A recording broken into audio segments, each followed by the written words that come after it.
$1 Million Quartet is essentially a staged recreation of an actual event. At Sun Studios, December 4th, 1956, and what was a glorified jam session has become a story where you get to take a very intimate look into not only the lives of these four legends, but the beginning of rock and roll music and the man who gave this to the world, Sam Phillips.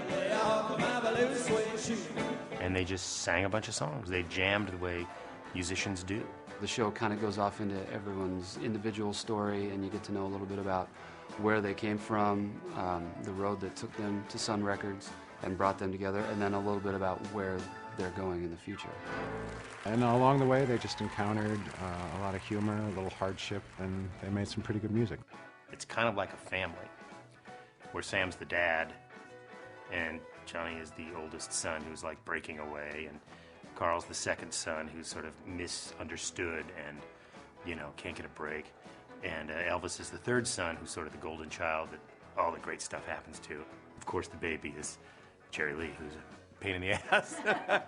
That family dynamic always sort of made sense for me in this show. Down by the riverside, it goes dirty.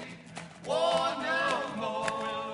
Because they're not even your standard musical theater audience members that are just so thoroughly entertained, and they walk away going, oh my gosh, that was so amazing. All over the United States, that interest is still there, you know, and it's going to be very exciting. There's not very many shows like this that appeals to all walks of life and ages. And by the end of the night, they're all on their feet, they're all clapping, some of them are dancing in the aisles, twisting, shaking, and having a great time. This show is kind of designed for that. You know, it's not really designed for people to sit there with their hands folded in their laps. It's very raw, and it's very intimate, and you really get to see a really different side to each one of these people. I think this story is a story that will speak to you and encourage you and inspire you all at the same time.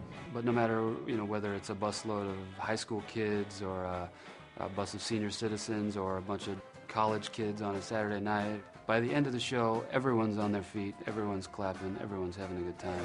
Music is courageous, great balls of fire.